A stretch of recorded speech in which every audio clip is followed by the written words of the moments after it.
오늘 우리에게 주시는 하나님의 말씀은 창세기 18장 1절에서 8절까지 말씀입니다. 구약성경 21면에 있습니다. 창세기 18장 1절에서 8절까지 말씀입니다. 다 같이 창세기 18장 1절에서 8절까지 말씀을 합독하시겠습니다. 야훼께서 마므레 상수리 나무들이 있는 곳에서 아브라함에게 나타나시니라. 날이 뜨거울 때에 그가 장막문에 앉아 있다가 눈을 들어본즉 사람 셋이 맞은편에 서 있는지라. 그가 그들을 보자 곧 장막문에서 달려나가 영접하며 몸을 땅에 굽혀 이르되 내 주여 내가 주께 은혜를 입었사오면 원하건대 종을 떠나 지나가지 마시옵고 물을 조금 가져오게 하사 당신들의 발을 씻으시고 나무 아래에서 쉬소서. 내가 떡을 조금 가져오리니 당신들의 마음을 상쾌하게 하신 후에 지나가소서. 당신들이 종에게 오셨음이니이다. 그들이 이르되 내 말대로 그리하라. 아브라함이 급히 장막으로 가서 사라에게 이르되 속이 고운 가루 세 스아를 가져다가 반죽하여 떡을 만들라 하고 아브라함이 또 가축대 있는 곳으로 달려가서 기름지고 좋은 송아지를 잡아 하인에게 주니 그가 급히 요리한지라. 아브라함이 엉긴 젖과 우유와 하인이 요리한 송아지를 가져다가 그들 앞에 차려놓고 나무 아래 모셔 섬에 그들이 먹으니라. 아멘. 오늘 말씀 중심으로 어떻게 섬길까라는 제목으로 하나님 말씀 나누기 원합니다. 같이 해보실까요? 어떻게 섬길까? 오늘은 이 아브라함이 정말 부지불식간에 하나님의 천사 세 분을 하나님의 은혜 가운데 귀중히 섬기는 장면이 성경에 기록되어 있습니다. 참으로 이웃사랑의 중요성에 대해서 오늘 본문은 말씀하는 것이죠. 하나님께서는 아브라함에게 아주 융숭한 대접을 받습니다. 그리고 섬김의 보답으로 드디어 꿈에 그리는 아들을 선물로 주게 됩니다. 자, 섬기는 것은 하나님을 섬기는 것이요 자기 자신의 최고의 복받는 길이 이 섬김에 있습니다. 예수님도 인자가 이 땅에 온 것은 섬김을 받으러 온 것이 아니라 섬기려 하고 도리어 자기의 생명을 많은 사람들을 위하여 대성물로 주기 위함이라고 성경은 말씀하고 있습니다. 자, 그렇다면 이처럼 섬김이 축복의 가장 큰 통로인 것을 알고 있는데 어떻게 섬길 수 있을까요? 오늘 아브라함이 이 천사 세 분, 성부, 성자, 성령 하나님을 의미하는 하나님을 섬기는 장면을 통해서 세 가지 말씀 나누기 원합니다. 첫 번째, 겸손하게 섬겨야 됩니다. 같이 해볼까요? 겸손하게 섬기기. 시작. 겸손하게 섬기기. 오늘 본문은 1절과 2절에 이렇게 말씀을 하십니다. 야훼께서 마므리 상수리 숲을 근처에서 아브라함에게 나타나셨습니다. 누가 나타나셨어요? 아브라함이 하나님 앞에 앉아 있을 때 하나님이 나타나셨습니다. 날이 뜨거울 때에 그가 장막문에 앉아 있다가 눈을 들어본즉 사람 셋이 맞은편에 서 있는지라. 그가 그들을 보자 곧 장막문에서 달려나가 영접하며 몸을 땅에 굽혀. 같이 해보실까요? 몸을 땅에 굽혀. 네, 아브라함이 손님을 맞이할 때 자세가 몸을 땅에 굽혔다고 이야기합니다. 이 말은 겸손하게 손님을 대접했다라는 것이죠. 사실 이 섬기는 것 어렵습니다. 그리고 겸손한 것 더 어렵습니다. 사람은 늘 교만하고 우쭐대기가 쉽습니다. 아브라함은 이 세 분의 손님을 보자 첫 번째 달려나갔습니다. 그리고 그들을 아주 정중하게 영접했습니다. 그리고 그의 태도는 납작 땅에 엎드려서 그들을 영접합니다. 여기서 우리가 알 수 있는 것은 아브라함은 이 섬기는 것이 습관이 되었다는 거예요. 섬기는 것이 자기 삶에 배웠다는 것이죠. 몸에 익숙했다는 것입니다. 여행 중에 지친 나그네들 그리고 그들에게 잠자리와 먹는 것을 제공하는 것을 아주 쉽고 늘 친절히 몸에 밴 상태를 우리는 여기서 엿볼 수가 있습니다. 영접하여 몸을 땅에 굽혔다. 얼마나 멋있습니까? 사실 이것은 귀한 방문자에 대한 고대 근동에 있었던 인사 방식입니다. 즉 야곱이 에서를 맞이할 때 창세기 보면은 굽혀서 땅에 엎드려 맞이합니다. 요셉이 그의 아버지 야곱을 환영할 때도 똑같이 땅에 엎드립니다. 선지 생도들이 엘리사를 맞이할 때도 똑같습니다. 이렇게 인사했던 것입니다.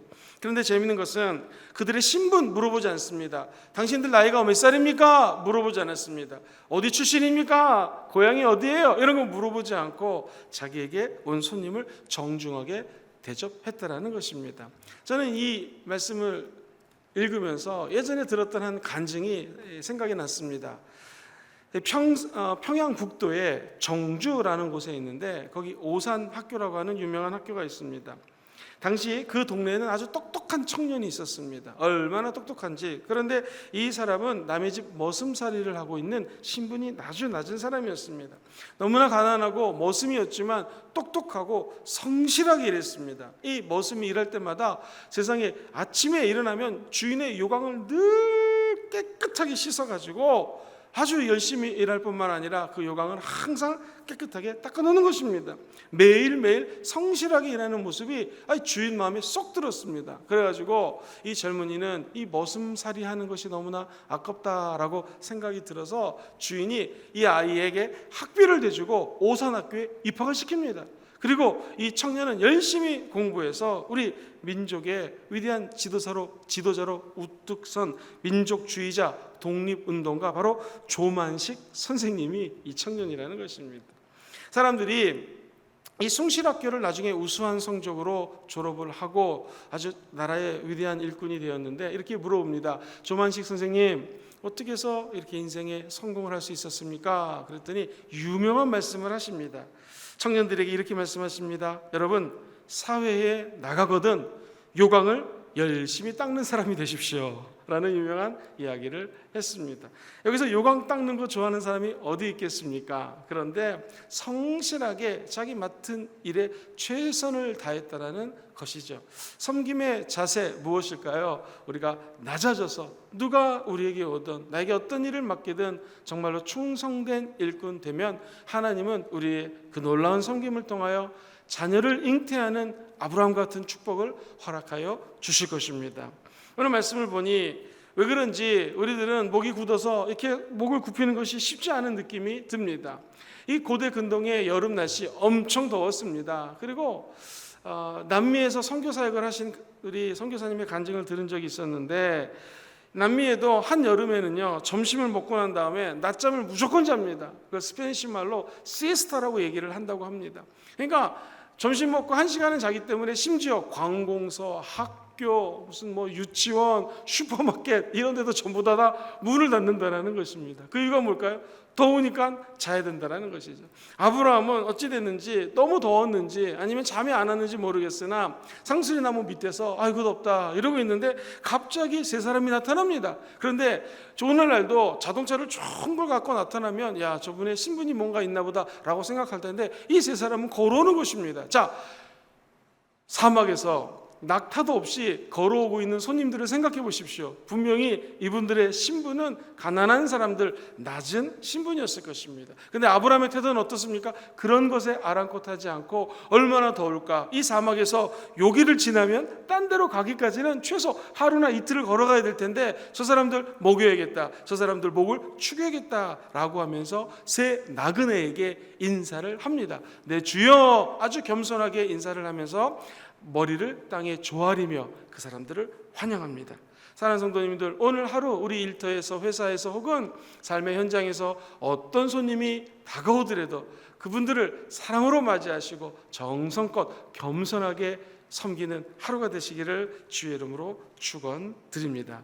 그러면 우리도 하나님을 대접하고 하나님을 만나는 아브라함과 같은 축복을 받아 누리게 될 것입니다. 두 번째로 어떻게 섬기는 것이 참된 섬김일까요? 한번 따라해 보실까요? 상쾌하게 섬기기. 오늘 성경에 잘 나오지 않는 단어가 3절과 5절 사이에 등장합니다. 바로 이 상쾌하게라는 단어인데요. 같이 한번 그 단어를 찾아보시면서 읽어보도록 하겠습니다. 시작. 이르되 내 주여 내가 주께 은혜를 입었사오면 원하건대 종을 떠나 지나가지 마시옵소서. 4절 물을 조금 가져오게 하사 당신들의 발을 씻으시고 나무 아래서 좀 쉬십시오. 5절입니다. 내가 떡을 조금 가져오리니 당신들의 마음을 상쾌하게 하신 후에 지나가소서. 당신들이 종에게 오셨음이니이다. 그들이 이르되 내 말대로 그리하라. 성경은 이렇게 말씀하십니다. 사랑하는 성도님들, 이 상쾌하게 섬겼다 어떤 뜻일까요? 나그네들을 향하여 내 주여 높이고 난 다음에 그의 입술에 고백을 보십시오. 좀 쉬신 다음에 음식을 가져올 테니 좀 상쾌하게 쉬셨다 가십시오. 자, 이분의 말은 일반 사람들의 말하고 틀립니다. 상쾌한 말을 합니다. 기분 좋은 말을 합니다.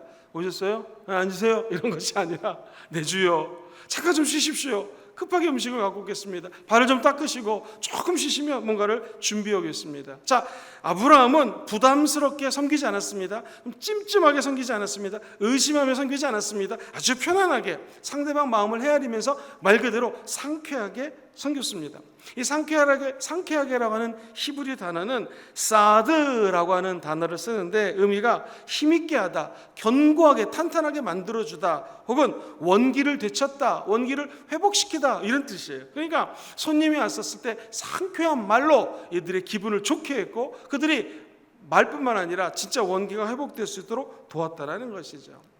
미국 뉴욕의 화창한 봄날이었습니다. 이 거지가 뉴욕의 공원에서 돈 좀 주세요, 돈 좀 주세요 이렇게 얘기를 하고 있었습니다. 안타까운 건 이 거지는 맹인이에요. 보지를 못합니다. 그러니까 이렇게 적었습니다. 영어로 나는 맹인입니다 라고 적고 동정을 하고 있었습니다. 그런데 사람들이 별로 도네이션을 안 하는 것입니다.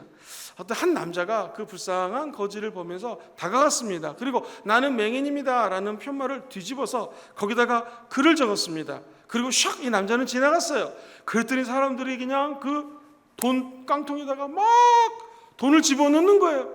그러니까 이 거지 입장에서 너무나 놀랐습니다. 아니 왜 갑자기 이렇게 돈이 오나? 저 한 사람이 지나가서 뭔가 쓱쓱쓱쓱 그리고 간 것 같은데 글자를 쓰고 간 것 같아. 도대체 저 사람이 마법사인가? 왜 갑자기 돈이 들어오지? 라고 생각을 했습니다. 그랬더니 그 문구에는 이렇게 적혀져 있습니다.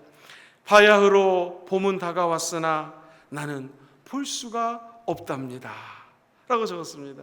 그랬더니 지나가던 사람들이 아 봄인데 이 사람은 보지 못하구나, 나는 보는데 못 보구나 하면서 거기다가 돈을 많이 집어넣고 갔다라는 것입니다. 자, 이 글을 쓰고 간 사람은 누굴까요? 유명한 시인 앙드레 볼톤이라고 하는 시인이었습니다.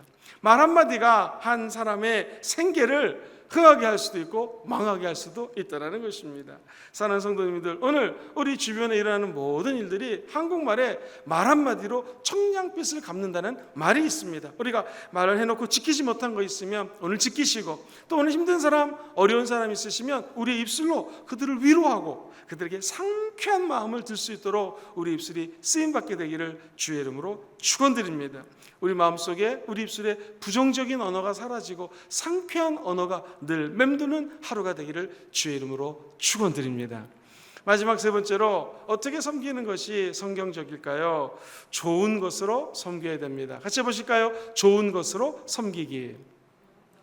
오늘 말씀 6절과 8절 사이에 보면 아브라함이 어떻게 섬겼는지가 좀 구체적으로 묘사되어 있습니다. 자, 우리가 지금 아브라함의 모습을 한번 머릿속으로 그리시면서 같이 읽어보죠. 시작. 아브라함이 급히 장막으로 가서 사라에게 이르되 속히 고운 가루 세 쌀을 가져다가 반죽하여 떡을 좀 만드시오 여보, 이렇게 얘기를 하고 7절에 보면 시작. 아브라함이 또 가축대에 있는 곳으로 달려갔습니다. 기름지고 좋은 송아지를 잡아 하인에게 줍니다. 그가 급히 요리했습니다. 8절 시작. 아브라함이 엉킨 젖과 우유와 하인이 요리한 송아지를 가져옵니다. 그들 앞에 차려놓습니다. 나무 아래 모셔옵니다. 그들이 서서 함께 먹습니다. 이거 보면은 동사들을 주목해 보면은요 분주하게 움직입니다. 자기 자리에 최선을 다해서 이리 갔다 저리 갔다, 여보 떡 좀 만들어, 이거 송아지를 만들어라, 젓과 뭐 이런 것들을 준비해 가지고 막 손님을 대접합니다. 아마도 지금 성경이 얘기하고 싶은 것은 그 집에 있는 거 제일 좋은 것을 갖고 왔다라는 것입니다.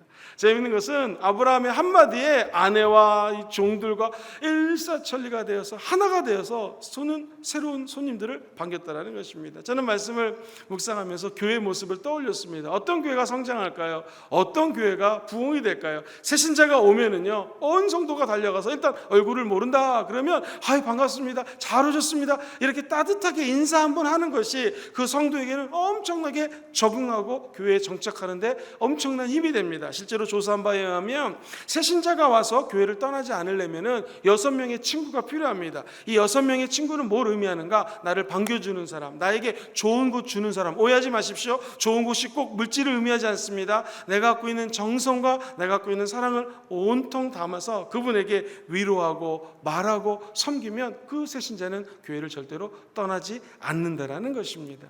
어찌 새신자만 그렇겠습니까? 회사에서, 일터에서, 또 삶의 현장에서 우리 주변에 모여드는 사람들에게 정성껏 좋은 것으로 최선을 다해서 섬기면 하나님은 그것을 외면하지 아니하고 반드시 그 가정과 그 회사와 그 교회에 좋은 일을 허락하여 주실 것입니다. 성경에 보면 이런 얘기들이 많이 나와요. 지극히 작은 자에게 한 것이 예수님에게 한 것이다 라는 것이죠. 제가 지난주 주일날 이런 예화를 드렸습니다. 원종수라고 하는 유명한 의사 선생님, 지금 목사님이 되었는데 거지 노인에게 잘했던 것이 그 예수님이 말씀하셨죠. 그 노인이 나다라고 말씀하셨습니다. 거기에 또 다른 예화가 있습니다. 이제 서울대 의대를 졸업하고 영등포에 있는 시립병원이 있습니다. 거기서 근무를 하는데 막 시끄러운 거예요. 그래서 이 젊은 의사가 가봤더니 간호사랑 어떤 분이랑 막 언쟁을 합니다. 싸움을 합니다. 이야기를 들어봤더니 이 노인 할아버지가 돈이 없어서 입원을 못하고 퇴원도 못하고 막 아주 어려운 상황이었습니다. 그 당시 제 기억에 월급이 3만 얼마였는데 그 중에서 많은 돈을 떼가지고 그 환자의 병원비를 대줬다라는 거예요. 그리고 할아버지한테 예수님 믿으세요 라고 얘기를 했다는 것입니다. 시간이 아주 많이 지나갔습니다. 미국 디트로이트에서 간증을 하려고 가서 준비를 하고 있는데 막 기도를 하고 있었는데 갑자기 화면에 짠 하고 사진처럼 등장을 하더랍니다. 그 사진 속에 아까 얘기했던 영등포 시립병원에 돈이 없어 쩔쩔매던 할아버지가 딱 나타나면서 예수님이 말씀하시더라는 겁니다. 그게 나였다. 아, 주님이셨구나. 사랑하는 성도님들, 우리도 힘들고 다 힘든 상황을 살고 있습니다. 그러나 우리가 하나님 나라를 위하여 주변에 어려운 사람, 어려운 조직, 어려운 힘든 사람들을 위하여 섬기고 좋은 것을 나눠줄 때 우리 주님은 먼 훗날 시간이 지나 이렇게 얘기할 것입니다. 그게 나였다. 그러한 은혜를 저 여러분들이 받아 누리시는 하루가 되시기를 주의 이름으로 축원드립니다. 내 이웃을 내 몸과 같이 사랑하라. 남에게 대접받고자 하는 대로 너도 먼저 남을 대접하라. 복의 근원 아브라함은 오늘 세 사람의 나그네를 이렇게 섬겼습니다. 첫 번째, 그는 겸손하게 섬겼습니다. 두 번째, 우리 주변에 다가오는 손님들을 상쾌하게 섬기는 아브라함을 본받는 하루가 되기를 주의 이름으로 소망합니다. 마지막 세 번째, 어떻게 섬길까? 좋은 것으로 섬겨야 됩니다. 물질만 의미하지 않습니다. 내가 갖고 있는 온 정성과 사랑과 좋은 것을 다하여 우리 주변의 손님들을 섬기시고 하나님의 나라를 위하여 큰 상급 받는 저와 여러분 되시기를 주의 이름으로 축원드립니다.